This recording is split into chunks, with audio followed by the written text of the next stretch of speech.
Okay, यहाँ पर PDF show हो रहा है।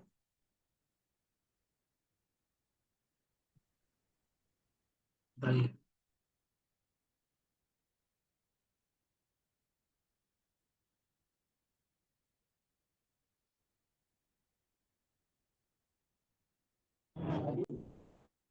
क्लिक करके लिखिए, क्या लिखा है सर? पीवाईक्यू 50 डे करने का प्लान चल रहा है। एमसीक्यू। ओके। ठीक है। मतलब 50 दिन अभी पता नहीं ना कितने दिन के बाद एग्जाम होगा, हो सकता है पहले आ जाए। सर टॉपिक को और डेप्थ में पढ़ना होगा और ईयर को फोकस करना होगा, बिल्कुल। ईयर का मैंने बोला है शुरुआत से ही। ईयर आपको पढ़ना ही पड़ेगा, याद करना पड़ेगा। कोई ऑप्शन नहीं है, क्योंकि क्वेश्चन ऐसे ही आते हैं। सी, देखो जितने भी क्वेश्चन है, जैसे ईयर वाइज जो क्वेश्चन आते हैं एग्जाम में क्रोनोलॉजी लगाने के लिए, तो चूंकि हमारा एग्जाम जो पैटर्न है वो डिस्क्रिप्टिव नहीं है। जैसे कि अगर अगर डिस्क्रिप्टिव होता तो पूछ लेते कोई भी आपका एक एक्ट दे करके कि आपको उसको डिटेल में बताना है, या कोई स्कीम्स होती है उसके बारे में पूछ लेते। तो क्या ही पूछ सकते हैं वो लोग, पूछ सकते हैं ऑब्जेक्टिव, या उस पर्टिकुलर एक्ट के बारे में पूछ सकते हैं कि ऑब्जेक्टिव क्या होगा, या फिर ईयर पूछ सकते हैं। तो जो बेसिक चीजें होती हैं वो आपको पता रहनी चाहिए एटलीस्ट, स्पेशली एक्ट के अंदर। जितने भी लेजिस्लेशन हैं गवर्नमेंट के, पुराने या अभी तक के, उनकी एटलीस्ट ईयर याद रहनी चाहिए। ठीक है। और स्कीम्स वगैरह जो आती हैं, स्कीम्स को आपको एटलीस्ट ईयर, और जो ऑब्जेक्टिव है, प्लीज म्यूट कर लीजिए। क्या हो गया बताइए? म्यूट कर लीजिए।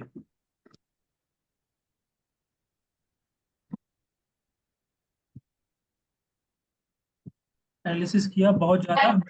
प्लीज म्यूट कर लीजिए। इतने सारे लोग ऑफ फोन कर रखे हैं, माइक प्लीज बंद कर लीजिए।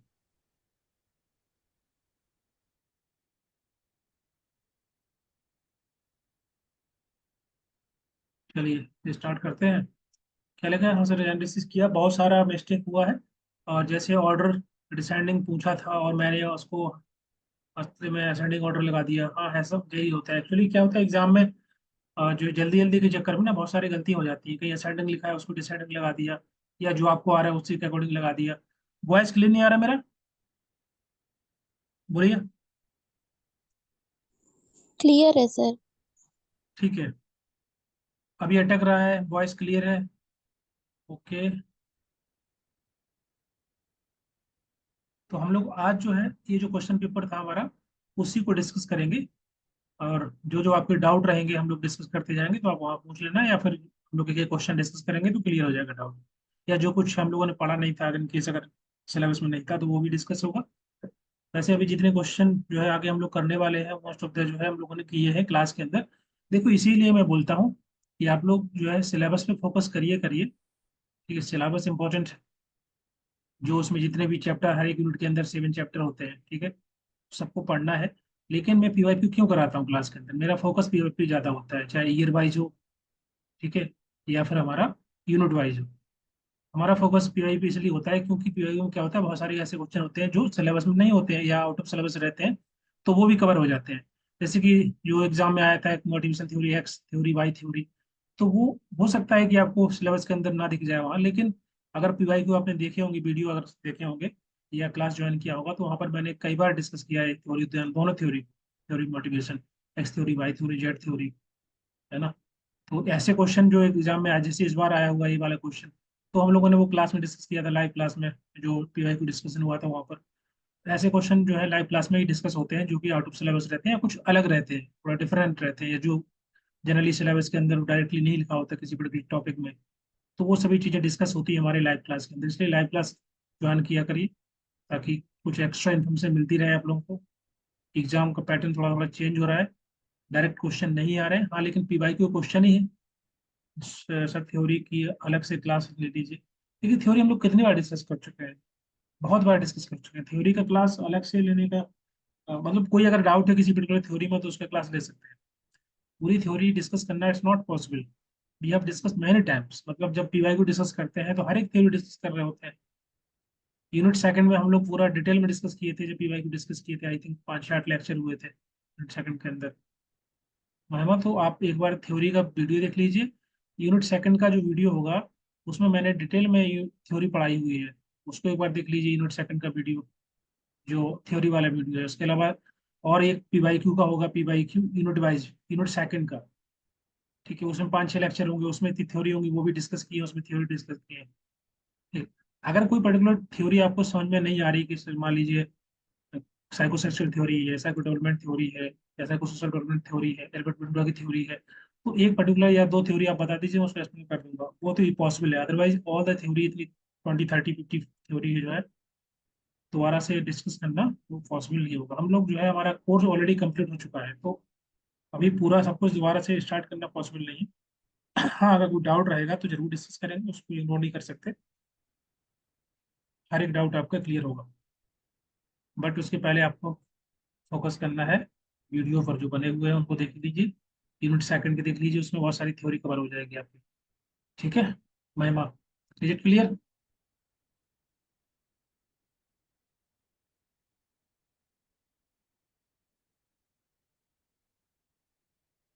बोलिए।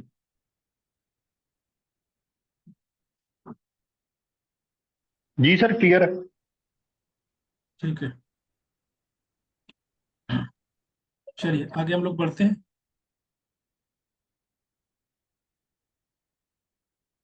ठीक है, बाकी लोग, जो लोग अभी ज्वाइन किए हैं क्लासेस, ये दिसंबर वाला बैच, तो अगर आप इस वाले ग्रुप में नहीं है तो इसको ज्वाइन कर लीजिए, कॉमन ग्रुप है। ठीक है, ये पेज भी ज्वाइन कर सकते हो बाकी का। चलिए, ठीक है, स्टार्ट करते हैं हम लोग। ये हमारा पेपर 2 का है, सोशल वर्क का, जो भी जून में एग्जाम, मतलब अभी हुआ था जस्ट, कैंसिल हो गया, दोबारा होगा। चलिए, पहला क्वेश्चन पढ़िए, आंसर दीजिए। ये जो यहाँ पर टिक लगे हैं वो किसी स्टूडेंट के हैं, तो इसको आपको सही नहीं मानना है। जो राइट आंसर होगा मैं बताऊंगा, बट अपने अकॉर्डिंग आप, सर क्या स्ट्रेटजी बना के पढ़ें सर, और आप अपना भी एक्सपीरियंस बताइए सर, आपकी स्टडी नेट के प्रिपरेशन में बेटा। देखो, मेरी स्ट्रेटजी जो थी मैंने बताई हुई है, और वो देखो क्या होता है कि जैसे जो मेरी स्ट्रेटजी थी ना, वो जरूरी नहीं कि आपके ऊपर काम करे, क्योंकि मेरा बैकग्राउंड थोड़ा सा, मेरा साइंस बैकग्राउंड था। ठीक है, थोड़ा बता देता हूँ ताकि इनकेस अगर कुछ लोगों का साइंस बैकग्राउंड होता है। ठीक है, तो मेरे लिए पेपर 1 इजी था। ठीक है, वो थोड़ा सा मेरे लिए इजी था। और पेपर 2 मेरा डिफिकल्ट था, क्योंकि पेपर 2 मैंने पढ़ा नहीं था कभी, है ना, क्योंकि मेरा जो मास्टर्स का सब्जेक्ट था वो रूरल डेवलपमेंट था, आरडी था, ना कि सोशल वर्क। अब चूंकि इसका एग्जाम होता नहीं है, तो सोशल वर्क का ही फॉर्म भरना पड़ता है, इसलिए मैंने फिर सोशल वर्क पढ़ा। तो मेरे लिए सब कुछ नया था, तो मेरा पूरा टाइम जाता था पेपर 2। ठीक है, मोस्ट ऑफ द टाइम मैं स्टडी करता पेपर 2 का। पेपर 1 पे मैंने ज़्यादा फोकस नहीं किया था, क्योंकि इसमें मैथ है, रीजनिंग है, डीआई है, पैसेज वगैरह है, वो सब चीज़ें मतलब इजी होती है थोड़ा साइंस बैकग्राउंड के स्टूडेंट के लिए, क्योंकि डिफिकल्ट क्वेश्चन आते नहीं हैं, तो ज़्यादा कुछ पढ़ना नहीं था उसमें। और एक दो एग्जाम मैंने और भी दिए थे, तो उसमें इन्वायरमेंट वाला पोर्शन भी कवर हो गया था। तो 2-3 चैप्टर ही मैंने यूनिट पढ़े थे इसके अंदर। सो सबकी स्ट्रैटेजी अलग होती है, आपका कौन सा जो है पेपर स्ट्रांग है उस पर कम टाइम दीजिए, जो स्ट्रांग नहीं है उस पर ज़्यादा फोकस करिए। या जैसे यूनिट पेपर 2 है, पेपर 2 में आपका अगर रिसर्च अच्छा है, तो आपका पेपर 1 पेपर 2 दोनों में कवर हो जाएगा। ठीक है, या पर्टिकुलर कोई यूनिट आपकी स्ट्रांग है, जैसे कॉन्स्टिट्यूशनल पार्ट है, बहुत सारे स्टूडेंट और भी एग्जाम देते हैं, तो जो कॉन्स्टिट्यूशनल पार्ट है वो स्ट्रांग होता है, किसी किसी का पढ़ा होता है सब आर्टिकल्स और फंडामेंटल ड्यूटीज डीपीएसपी, तो उसको आप कम टाइम दे सकते हैं।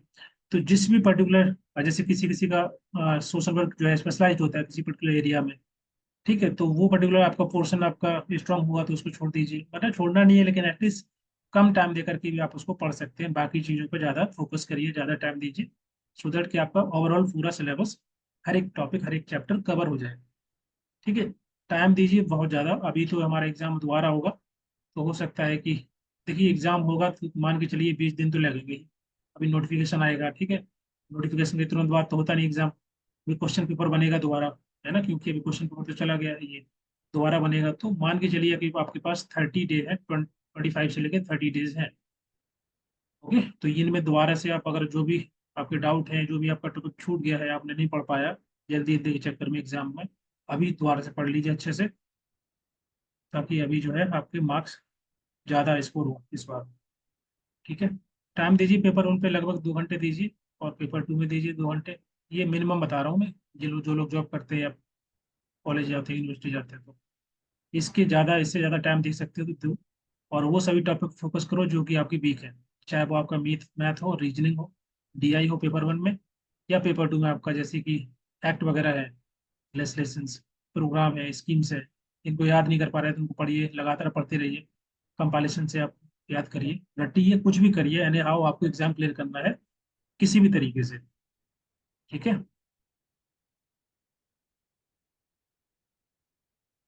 और फोकस करिए पीवाईक्यू पे। मैंने फिर कई बार बोला हुआ है, मेरा फोकस पीवाईक्यू इसलिए होता है क्योंकि थ्योरी वाला पार्ट बुक्स में आपको मिल जाएगा, नोट्स में मिल जाएगा, वो सब जगह सब लोग पढ़ लेते हैं।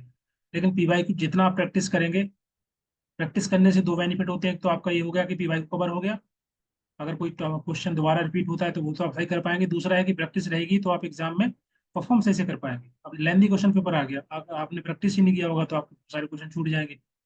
तो प्रैक्टिस करना बहुत इंपॉर्टेंट है। प्रैक्टिस करने से आप तो क्वेश्चन पढ़ पाते हैं जल्दी से, उसका आंसर लगा सकते हैं जल्दी, क्योंकि क्वेश्चन समझने में टाइम लगता है। अगर आपने प्रैक्टिस नहीं की तो क्वेश्चन पढ़ेंगे पढ़ेंगे समझेंगे बहुत टाइम लग जाता है। तो प्रैक्टिस रहेगी तो क्वेश्चन जल्दी पढ़ पाएंगे और आंसर भी दे पाएंगे। ठीक है। तो मैं बार बार बोल रहा हूँ कि पीवाईक्यू फोकस करिए और लगातार सॉल्व करिए, 2-3 बार कम से कम कर लीजिए पिछले 4-5 सालों के। ओके। मैंने जब एग्जाम दिया था तो मैंने पिछले 5-6 सालों के, 7 सालों के तो इतने बार लगा लिए थे कि मुझे याद हो गए थे आंसर भी। मतलब मैं ये नहीं बोलूंगा आप लोग करिए, क्योंकि मेरे पास ऑप्शन नहीं था कोई, क्योंकि पेपर 2 मैं कहाँ से पढ़ता, मेरे पास एक बुक्स था और कोई पढ़ाने के लिए कोई था नहीं। तो मुझे लगा कि जो कुछ आएगा, कभी वैसे से आएगा तो सब कुछ याद कर लो। जो याद हो रहा है याद करो, जो समझ में आ रहा है समझ लो। एनी हाउ आपको एग्जाम क्लियर करना है तो किसी भी तरीके से आपको एग्जाम क्लियर करना है। टाइम दे करके अच्छे से पढ़िए, जो कुछ अगर डाउट है तो पूछिए हमसे, हम बताएंगे क्लास के अंदर। चलिए। और जो एक्ट जी वगैरह सर। है पॉलिसी है, वो आपको ऐसे कहीं मिलेंगे नहीं। आप कहीं भी आप पढ़ते होंगे सोशल वर्क का, कहीं से क्लास अगर किसी ने लिया होगा तो ऐसे अलग से कंपाइलेशन कोई देता नहीं है। वो मैंने कंपाइलेशन अपने लिए खुद बनाया था जब मैं एग्जाम दे रहा था। पिछले 10 सालों को निकाल के मैंने वहाँ पर देखा कौन कौन से बुक्स एंड ऑथर है, उसका लिस्ट बनाया अलग से। एक्ट एंड प्रोविजंस का अलग से लिस्ट बनाया, पॉलिसी का अलग से लिस्ट बनाया। ओके, डे एंड डेट्स का अलग से लिस्ट बनाया। जो आपको मिलता है वो मेरे नोट्स थे, उसको मैंने बस टाइप करके आपको दिया है। तो मेहनत करनी पड़ती है खुद ही, अभी तो आपको पूरा कंटेंट मिल रहा है बना बनाया। ठीक है। तो अगर आप मेहनत उसको पढ़ेंगे अच्छे से तो ऑफ कोर्स अच्छा स्कोर कर पाएंगे। ठीक है। तो ये सब चीज़ें खुद करनी पड़ती है, आपको तो मिल जाएगी बनी बनाई, क्योंकि आपने कोर्स ज्वाइन किया है, आपने फी पे की है, तो ये सब चीज़ें आपको मिलेंगी। बट स्टिल फिर भी आपको प्रैक्टिस करनी पड़ेगी। ठीक है। चलिए, पहला क्वेश्चन इसमें दिया है, the training of medical and psychiatric social worker was first undertaken by. किसके द्वारा जो है प्रारंभ किया गया था चिकित्सा और मानव से संबंधित समाज कार्यों की प्रशिक्षण का उत्तरदायित्व प्रथम बार किसने लिया? पॉलिसी वाली। पॉलिसी वाली पीडीएफ, पॉलिसी की पीडीएफ नहीं है, मतलब जो एक्ट है उनकी पीडीएफ है। और बाकी जो जो पीडीएफ है वो सबके लिए है, मैंने शेयर किया हुआ है, सभी कोर्सेज में है ना। वो ऐसा नहीं है कि किसी एक कोर्स में नहीं होगा, सब में होगा, चाहे क्रैश कोर्स लिया हो चाहे आपने फाउंडेशन कोर्स लिया हो। जो कंपाइलेशन है सब उसमें है। पॉलिसी की अलग से नहीं होगी, वो शायद उसमें नोट्स में ही रहेगी, इंक्लूड जितनी पॉलिसी है उसमें इंक्लूडेड है जी जी सर। ना? हाँ। कंपाइलेशन सबको दिया है, किसी भी कोर्स में होगा। चलिए, पहला क्वेश्चन का आंसर दीजिए, क्या लिखा है, क्या मार्क करके आए आप लोग? साइकेट्रिक सोशल वर्क, देखो सबसे पहले सर क्या आंसर है इसका, 951 का। Medical and psychiatric social worker के लिए ट्रेनिंग देना स्टार्ट किया गया था सबसे पहली बार किसके द्वारा?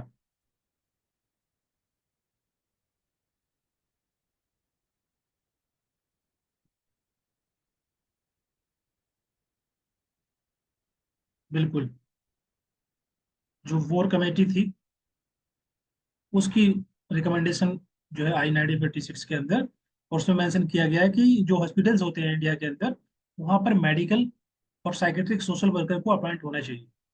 ठीक है। तो ये दायित्व दिया गया टीएसएस को कि वो जो है, उन्होंने फिर 1948 के अंदर, 1948 में टीएसएस के द्वारा फिर स्पेशलाइज एक कोर्स बनाया गया, जिसके माध्यम से सोशल वर्कर के लिए, हॉस्पिटल्स के लिए स्पेशली उन्होंने मेडिकल और साइकेट्रिक सोशल वर्कर को तैयार किया through the that specialization course. ठीक है। तो 1948 के अंदर टीएसएस के द्वारा स्टार्ट किया गया था, ताकि हॉस्पिटल्स के अंदर जो मेडिकल और साइकेट्रिक सोशल वर्कर होते हैं उनके लिए स्पेशली कोर्स बनाया गया और उनको शिक्षा दी गई, ट्रेनिंग प्रोवाइड की गई। ठीक है। आपका राइट आंसर हो जाएगा सेकंड वाला, टीएसएस। बहुत सारा यहाँ लिख दिया concept।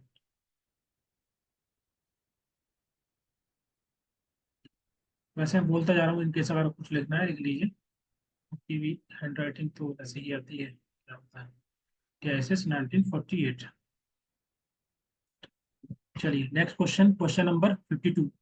मैंने हम लोग रिवीजन के टाइम पे मैंने 5 प्लान के बारे में डिस्कस किया था, है ना। वहाँ जो ऑब्जेक्टिव थे, क्योंकि यहाँ पर ना उन्होंने केवल ऑब्जेक्टिव पूछ लिए, क्या क्या ऑब्जेक्टिव है, असेंडिंग ऑर्डर में लगाना है, आरोही क्रम में लगाना है, बढ़ते हुए क्रम में। अच्छा, आरोही क्रम और अवरोही क्रम, असेंडिंग ऑर्डर डिसेंडिंग मतलब समझ में आता है ना। असेंडिंग ऑर्डर का मतलब क्या होता है, बढ़ता हुआ या घटता हुआ क्रम। Sir increasing. ओके हाँ, ठीक है। अवरोही का मतलब होता है घटता हुआ, डिसेंडिंग, डिसेंड मतलब डिक्रीज होना, वैसे याद करने के लिए यूज।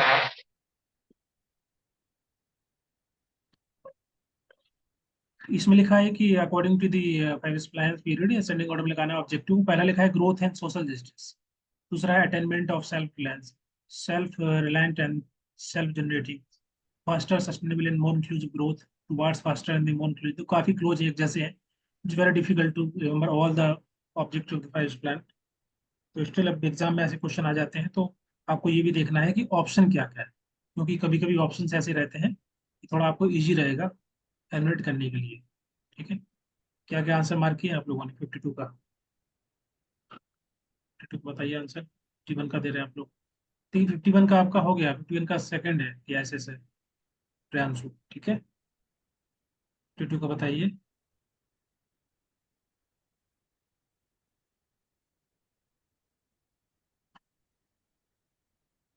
म्हणे उद्या ओव्हरसीज वाल्याला विचारून गेलो बरं.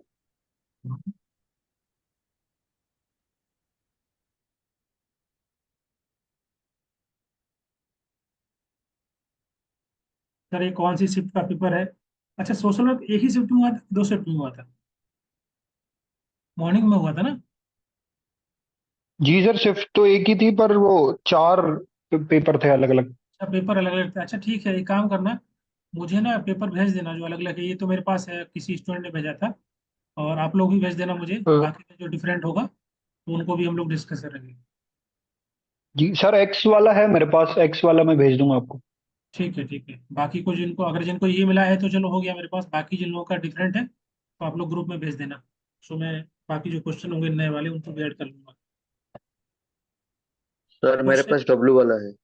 क्वेश्चन इसमें कोई बोल रहा है क्वेश्चन बस ऊपर नीचे है, ऐसा है क्या? क्वेश्चन सब एक ही जैसे हैं? जी जी सर। अच्छा तब ठीक है ना, फिर कोई बात नहीं। आप लोग जब क्वेश्चन एक ही जैसे हैं तो आगे पीछे रहेगा, लेकिन डिस्कस तो सब कर ही लेंगे हम लोग। ठीक है, किसी को जो है पहले क्वेश्चन मिल जाएगा, किसी को बाद में मिलेगा। अगर क्वेश्चन सेम है तो बस कोई दिक्कत नहीं, क्वेश्चन सेम ही है, बस नंबरिंग ऊपर नीचे है, सफल कर दिया होगा उन्होंने अलग अलग बना करके XYZ। ठीक है, तो इसका पहले का सेकंड हो गया। दूसरा यहाँ पर लिखा है, देखिए जो ग्रोथ विथ सोशल जस्टिस, ये आपका कौन सा वाला है? बताइए कौन सा प्लान है?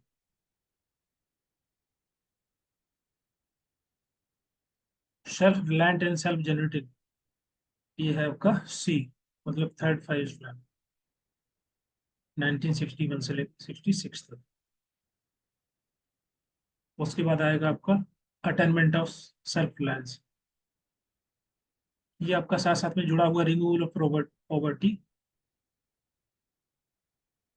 Plus attainment of self Reliance,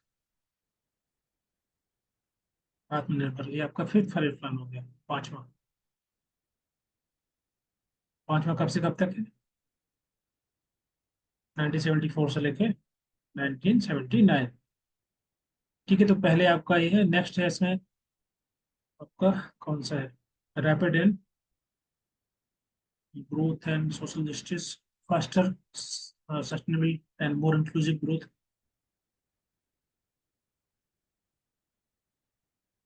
growth and social justice. ठीक है, ये है आपका सेवेंथ, नाइन्थ होगा भाई, 1997 से लेके 2002 तक। तो गलत लिखा है मैंने क्या, 1974 से 1970?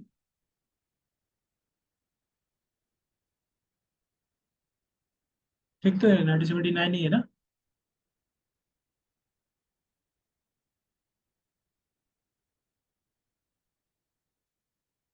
सिक्स में था 1980 से लेकर 1985। तो पहले आपका थर्ड आएगा, पहले सी आ जाएगा, फिर आपका बी आएगा, ये आपका हो गया फिफ्थ फाइव प्लान। उसके बाद नाइन्थ वाला आएगा, ए बी, ए आ गया। उसके बाद ई, ई कौन सा? Towards faster and more inclusive growth, ये आपका 11th हो गया, 2007 से लेके 11। और कौन सा बचा है? Faster sustainable and more inclusive growth, ये आपका हो गया 12। पहला वाला आंसर आपका हो जाएगा। सीक्वेंस वाइज पूछा, हाँ सीक्वेंस वाइज ही बता रहा हूँ मैं। पहले थर्ड आएगा, फिर आएगा आपका फिफ्थ, फिर आएगा आपका नाइन्थ, फिर आएगा 11वां, फिर आएगा 12वां। थर्ड वाला ये आपका सी है, फिर बी, फिर ए, फिर ई और डी। इसमें जगह ज्यादा है नहीं लिखने के लिए, तो एडजस्ट करो थोड़ा इसमें।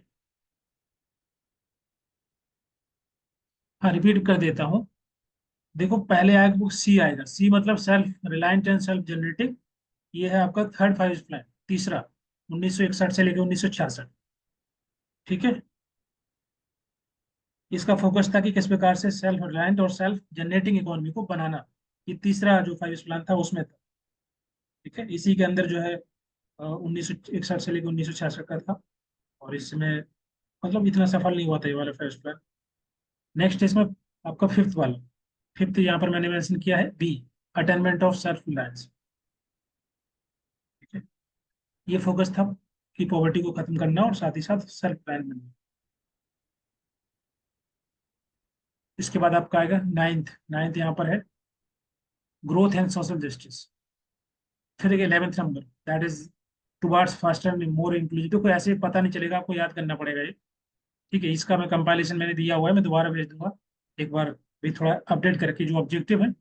जैसे इसमें ऑब्जेक्टिव पूछ रही है, तो पूरा मैं जितने भी आपकी फाइव प्लान है उन सबका ऑब्जेक्टिव ऐड करके अलग से भेज दूंगा लिस्ट। ठीक है, 1951 से सर लेके 2017 तक का। ठीक है, सर हाँ जी बोलिए। सर मैं बहुत सारे 5 ईयर प्लान याद भी करके गया था, हाँ पर ये क्वेश्चन देख के मेरे को समझ ही नहीं आया, क्योंकि मैं एक एक वर्ड याद करके गया था, जैसे पहले का एग्रीकल्चर, दूसरे का इंडस्ट्री, ऐसा करके। तो ये क्वेश्चन फिर भी तुक्का ही लगाना पड़ा। एक्चुअली क्या होता है कि जैसे जो मैंने पढ़ाया भी था क्लास के अंदर, तो वहाँ पर मैंने डायरेक्टली ऑब्जेक्टिव नहीं बोले थे, क्योंकि ऐसे ऑब्जेक्टिव आते नहीं है कि ऑब्जेक्टिव क्या है।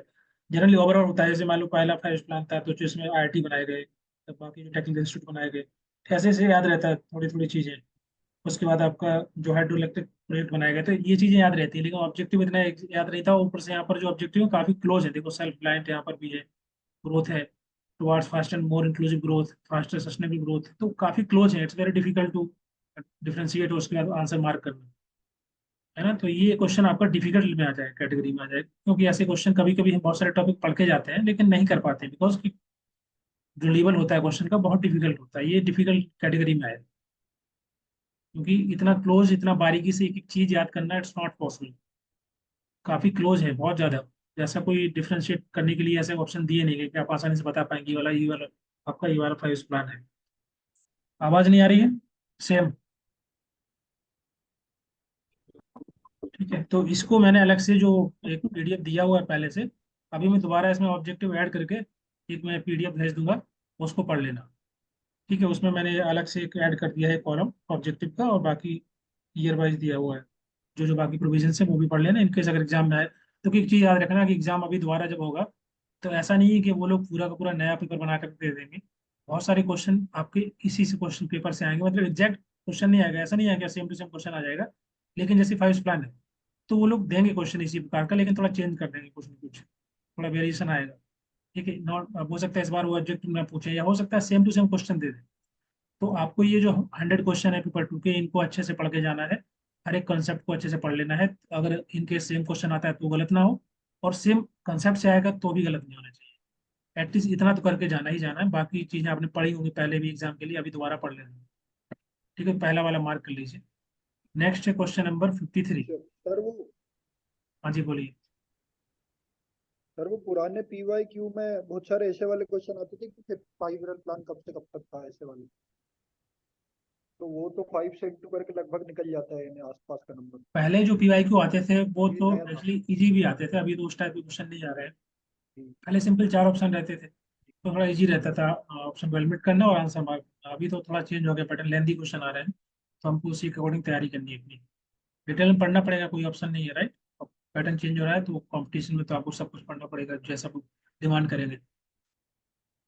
अब देखो ये वाला क्वेश्चन है, अब इतना डिटेल में तो कहाँ इसे पढ़ते हैं। इसमें पूछ लिया उन्होंने कि जो डीएमएस है और जो अपडेटेड है फिफ्थ एडिशन, इसमें कौन कौन से जो है डिसऑर्डर को, डिप्रेसिव डिसऑर्डर है उनको ऐड कर दिया गया है। तो ये भी थोड़ा अच्छा डिटेल में है, जिन लोगों ने पढ़ा होगा वही लगा पाएंगे इतना डिटेल में। बताइए क्या आंसर होगा।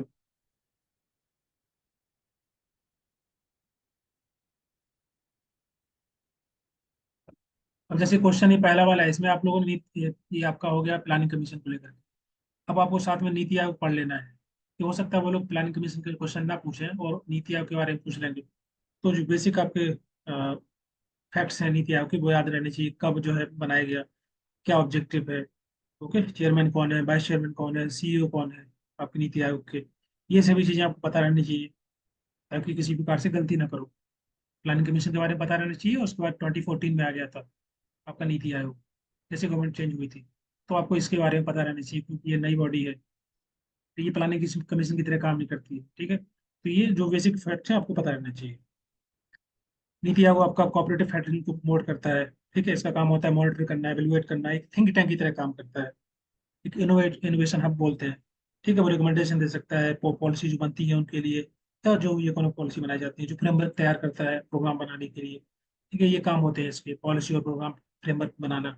बजटिंग का इसका काम नहीं, बजटिंग का था पॉलिसी, ये आपकी जो फाइनेंस प्लान थे, प्लानिंग कमीशन था उसका काम था बजटिंग करना। नीति नीति आयोग का काम बजटिंग करना नहीं है, ठीक है। तो फाइनेंस को लेकर के इनके हाथ में कुछ नहीं है। ये काइंड ऑफ एक थिंक टैंक है जो रिकमेंडेशन दे सकता है, जो फ्रेमवर्क बना सकता है, और एक वैल्यूएशन करना, मूल्यांकन करना, मॉनिटरिंग करना, ये सब काम रहते हैं इसके, ठीक है। तो ये फैक्ट भी याद रख लेना इनकेस अगर एग्जाम में आ जाता है। तो चलिए आगे देखते हैं। 53 में बात कर रहे हैं वो DMS 5 की, ठीक है। तो एपीए के द्वारा DMS जो है, डिफरेंट जो भी इनके एडिशन है इसी के द्वारा दिए गए हैं। एपीए मतलब होता है अमेरिकन साइकेट्रिक एसोसिएशन, एक संस्था है जिसको बोलते हैं अमेरिकन साइकेट्रिक एसोसिएशन, ठीक है। इसके द्वारा ये DMS 5, डीएमएस का फुल फॉर्म क्या है यहाँ लिखा ही होगा वैसे, यहाँ लिखा हुआ diagnostic and statistical manual for the mental disorder, DMS। ये फिफ्थ एडिशन इसलिए 5 लिखा है। पहला एडिशन कब आया था? 1952 में। और जो फिफ्थ एडिशन कब आया? 2013 में, ठीक है।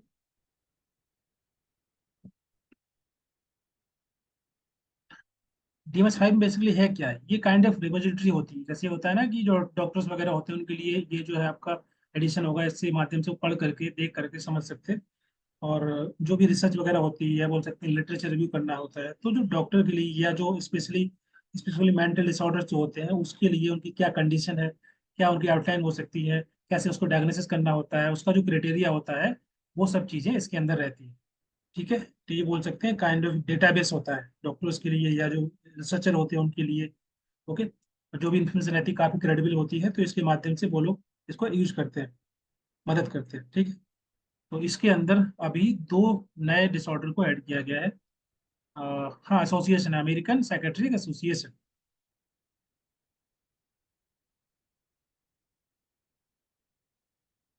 ठीक है।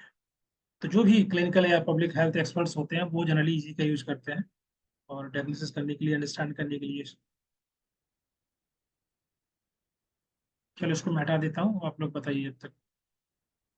तो जो डिप्रेसिव डिसऑर्डर है उसमें 2 डिसऑर्डर को ऐड किया है DMS 5 के अंदर। पहला है आपका है डिसरप्टिव मोड डिसरेगुलेशन डिसऑर्डर, जिसको बोलते हैं हम DMDD, disruptive mode dysregulation disorder, ठीक है। इसको अभी डिटेल में डिस्कस करेंगे, समझ में आ जाएगा। दूसरा है आपका प्री मेंस्ट्रुअल डिस्फोबिक डिसऑर्डर, ये सी वाला, इसको हम बोलेंगे DM डी, ठीक है, इसको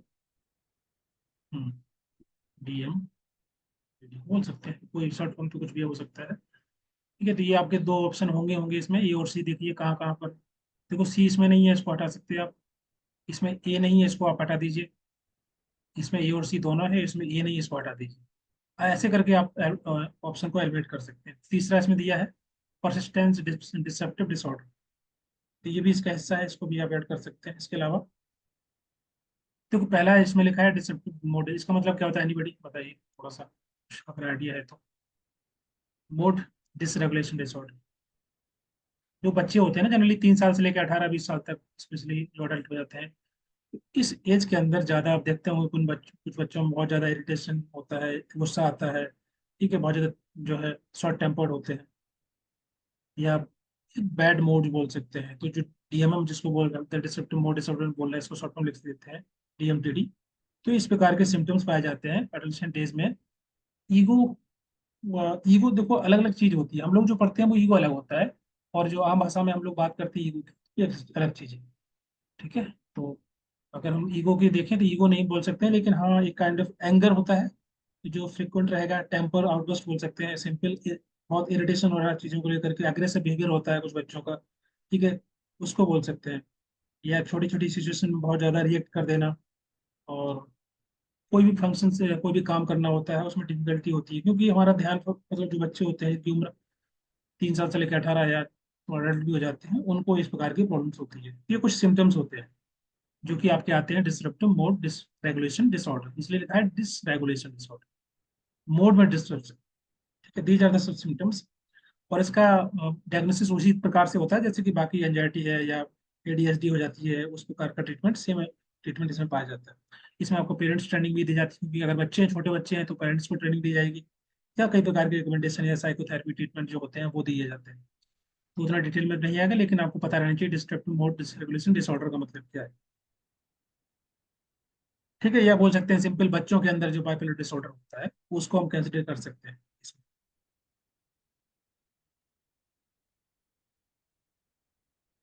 ठीक है, पहला वाला disruptive mode generally found in the childhood age, especially in the age of 3 4 to 18 20, थोड़ा सा वेरी कर सकता है, 20 ईयर तक जा सकता है। तो ये जनरली बच्चों में अडल्ट में पाया जाता है, स्पेशली टीनेज में।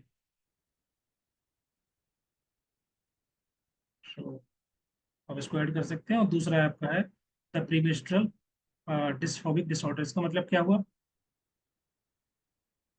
थर्ड वाला, बताइए पढ़ा किसी ने। ये थोड़ा अलग है, ये पहले वाले से, ये आपका डिसेप्टिव मोड क्यों अलग है, क्योंकि यहाँ पर बात कर रहे हैं हम that is related to menstruation. ठीक है, इसलिए थोड़ा सा अलग।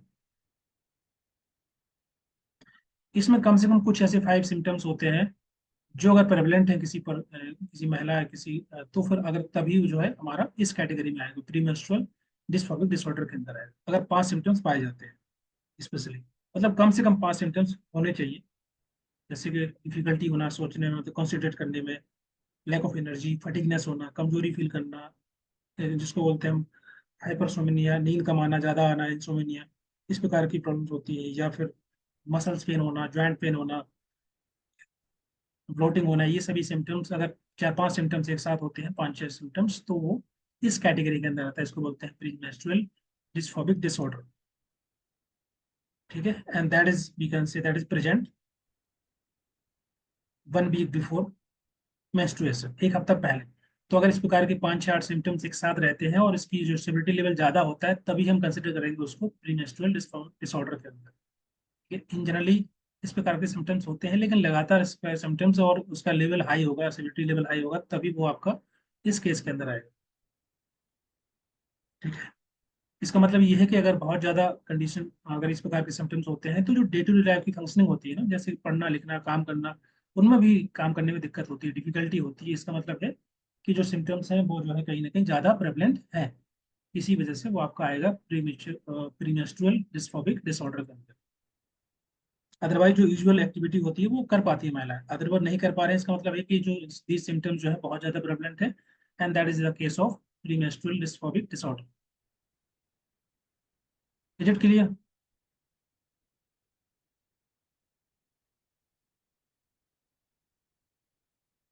बोलिए।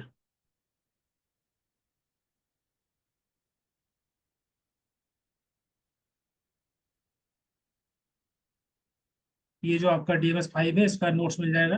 देखो, जो नोट्स ऑलरेडी नहीं है जैसे नोट्स के अंदर हमारे, वो जो भी एग्जाम में आया हुआ है वो सबका मैं नोट्स अलग से बना करके दूंगा, तो आपको अलग से लिखने की जरूरत नहीं है कि आप नोट्स बनाए बैठ। वो सब काम मेरा है। रिपीट कर दीजिए, रिपीट अभी किया है ना मैंने। देखो, कौन सा वाला रिपीट करना है?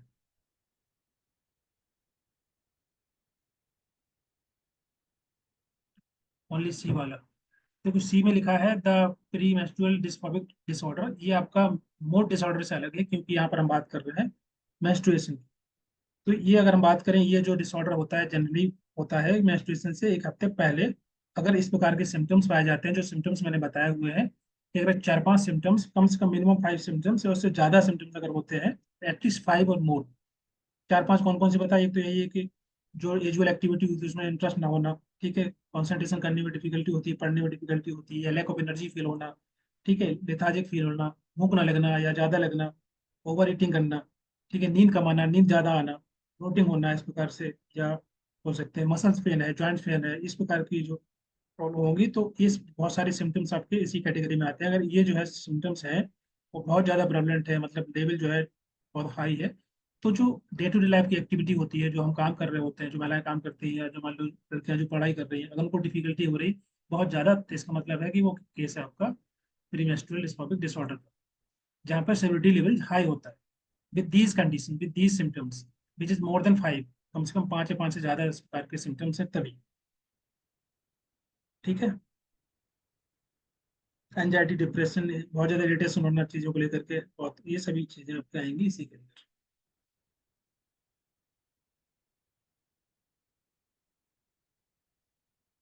कब तक देंगे? अभी क्लास खत्म होगी तब तो देंगे ना। और एक और इसमें परसिस्टेंट डिस, डिस क्या लिखा है, डिस्टर्ब डिसऑर्डर क्या है? इसको दूसरे नाम से जानते हैं हम, डिस्थेमिया। लिखने का स्पेस नहीं है तो कोशिश कर रहा हूँ, डिस्थेमिया बोल देता हूँ, आप लिखते जाइए। एक मिनट रुको।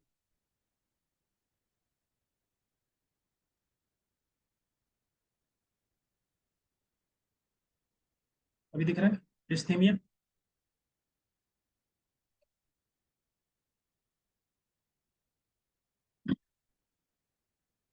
तो डिस्थीमिया के जो जनरली सिम्टम्स होते हैं, अगर हम इसकी बात करें, तो डायग्नोसिस करने के लिए, अगर जब डायग्नोसिस किया जाता है, तो कम से कम लगभग 1-2 साल ऐसे हो जाते हैं, ऐसे लोग जिनको डिस्थीमिया डिसऑर्डर है।